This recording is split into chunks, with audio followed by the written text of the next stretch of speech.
Hello everyone, you're watching Wave TV. This is your host 𝙎𝙮𝙧𝙧. Today we have a special guest, Ali Kadri, who is very well known in multicultural communities, and as well as he has done interviews on national TVs, talk shows on national TVs, and we are very honorable, me, myself, and the Wave Media Group is very thankful and privileged to have Ali Kadri. So the program that we'll be having every week, it's an honor that he'll be with us, and we'll be talking about current affairs within Australia, within Queensland region, and maybe in Brisbane specific as well. Just before we start this program, for our listeners and viewers, that this is just going to be our personal opinion, and this program is just to get the expert opinion from Mr. Ali Kadri. So, to start the program on today, as we know, Mr. Ali Kadri, that the budget has been released. This just like on the 1st of July. Yeah. And what is your opinion on this current budget? Could you give an overview? Look, first of all, I think there is going to be a surplus. So that was about tax, the budget, and you were talking about the tax budget. So the tax bracket, the tax refund bracket. The tax refund bracket that you were talking about. Could you give us more details on that? How it's going to affect the people, and how it's going to affect the government, and how it's going to help the country's economy? Look, what the purpose of tax cuts is to increase economic activity in the economy. Okay. And when there's increased economic activity, what happens is generally your GDP goes up. That's the idea. Fair enough. So if you give tax cuts to people, people will spend that money, All right. and the spending will increase economic activity. Okay. So the tax cuts have been given to generally low bracket people, so people who are under a certain, so that you know how there are income brackets, under 18,000 there's no tax and so on and so forth. Now, the tax cuts are going to be given to, I think, a bracket up to $100,000 or something. So there'll be tax cuts for all those people who fall under brackets from 18,000 onwards to 100,000. And the idea is that they'll then spend that money out. It will help them in paying the bills because the cost of living is going up as well. So, inflation, the cost of living is going up, and people have extra money to spend.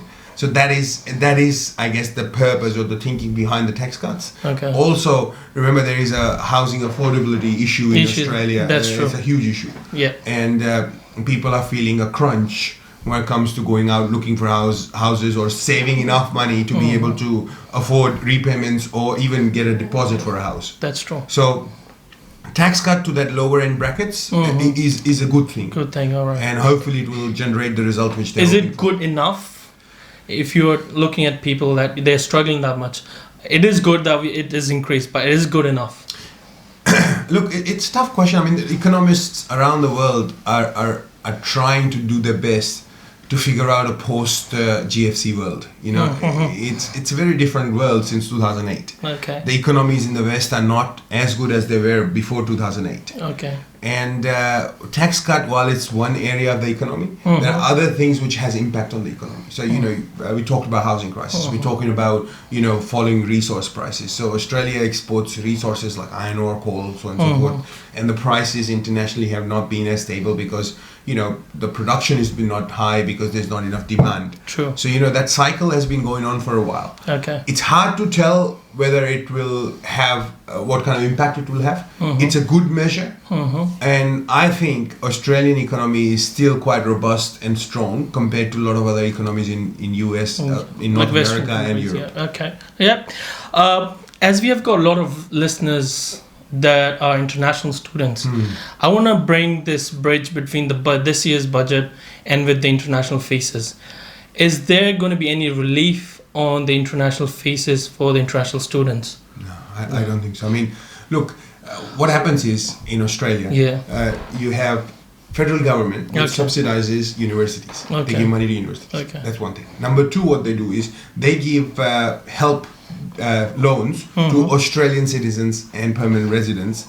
And a lot of times universities don't get enough money from the government to justify the expenses they have. Okay. So they try to compensate that with the fees from the international students. All right. And because international students are not Australian citizens, not residents, it doesn't really matter. It doesn't, the government doesn't really look after them as much as they would look after as Australian citizens or permanent residents, especially citizens. Because think about it, if we as Australian citizens are going to university and university prices are rising beyond our ability to pay, or there's no help debt, we will not vote for that party or that government. And the government will have a political implication. International students can't do all that. So, unfortunately, there's not much for international students. Fair enough. All right, viewers and listeners, we'll take a break now and we'll be shortly back. Thank you. सामने हो मंजिल तो रास्ता ना छोड़ना, जो मन में हो वो ख्वाब ना तोड़ना, हर कदम पे मिलेगी कामयाबी तुम्हें, बस सितारे चुनने के लिए कभी ज़मीन ना छोड़ना। वेव मीडिया ग्रुप अपने ऑस्ट्रेलिया और दुनिया भर के सामीन और नाजरीन के लिए आ रहा है वेव टीवी और Wave radio. Wave sign of life. Wave TV की तजर्बेकार टीम में शुएब जैदी, डॉक्टर अहमद खालिक, अली कादरी, डॉक्टर शाहिद अली, सप्तेन नजम, डॉक्टर शबीर, सैयद नूर, रहीम सुल्ला, इनायतुल्लाह जर्रा, खालिद भट्टी, सैयद अली होंगे। वेव टीवी पर आप देख सकेंगे मुख्तलिफ जबानों में तज्जिए, तबसरे, जिसमें बात होगी बच्चों की तरबियत और उनके मुस्तकबिल और तालीमात के हवाले से, नौजवानों के मसाइल, बुजुर्गों के मुशाहिदे और दुनिया और पाकिस्तान के हालात हाजरा पर प्रोग्राम। और हाँ, वेव रेडियो और वेव टीवी पर आप अपने कारोबार, अपनी कंपनी को भी प्रमोट कर सकते हैं, क्योंकि ये आपका अपना मीडिया ग्रुप है।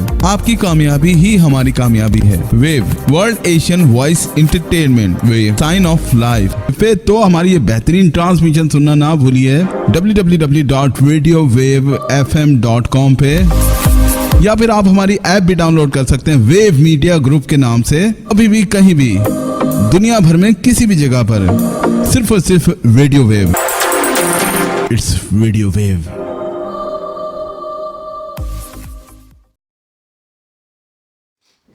Welcome back from the break, and we are here with Current Affairs with Ali Kadri. He was mentioning about international student. We are discussing about the international fees. Linking to that, is there any link between the international fees and the country's economy, or if there is an inflation in country? Is there any link between that? And in recently, we have seen the international fees have gone down. The only reason that I'm asking this question, that a lot of our listeners are from international background and they're coming to study as well. So could you give us a background on that? Look, international student or education exports is one of the top exports for Australia. Fair enough. So Australia does get a lot of money from international students coming in studying in Australia. I don't know the exact figure this year, but there always been around 450,000 people who come from overseas to study in Australia. Most of them go to universities. So those people bring in money in fees. That's one thing. The other thing they bring in is when they come in and they bring, they have to rent a house, they have to buy groceries, so all those living expenses, and they generate economic activity by their presence in Australia. So international students are important for Australian economy. True. Okay, and Australia competes with countries like Canada, UK, in attracting international students coming to Australia.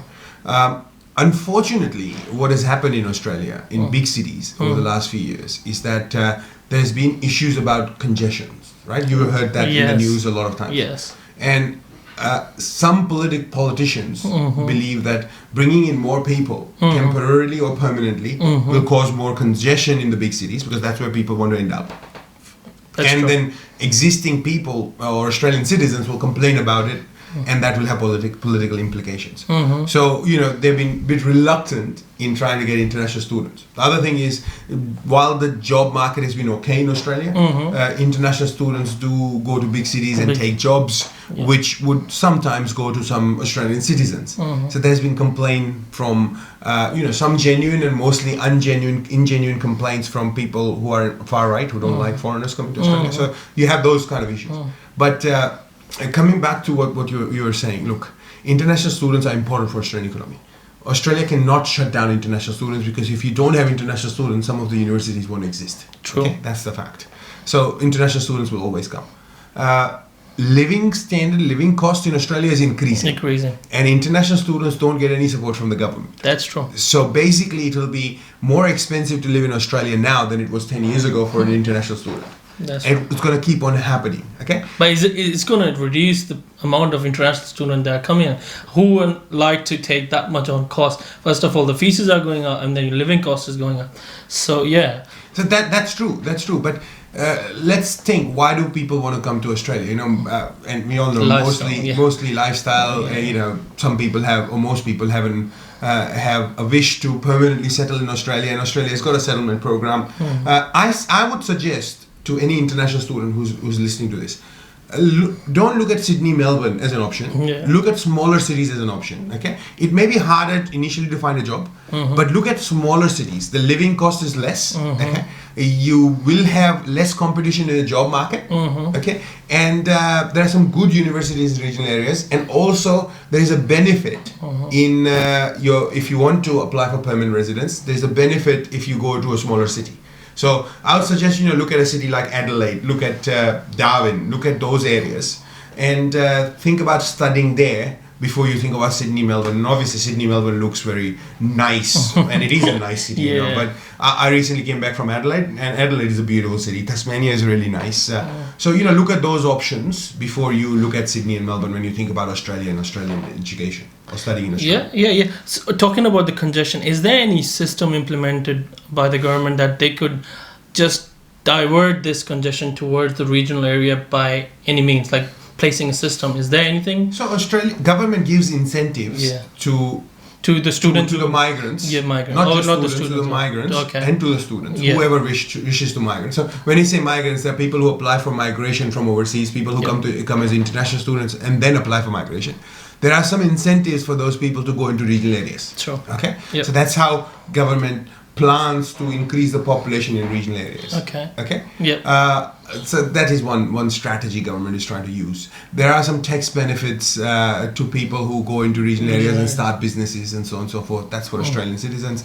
Government has been talking about moving people into regional areas for a long time. Okay, and Australia is a huge country. Massive. You only realize how big it is when you travel. Okay, it's big, and it's empty. Especially in the middle. Not just in the middle, man. I mean, you travel 500 kilometers outside Brisbane, and there is nothing. So there's empty spaces.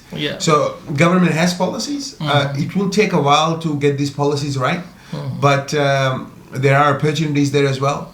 And for people who wish to struggle, work hard, and make a life for themselves, these areas could present amazing opportunities. True. We have gone really deep into the international students and the migration stuff.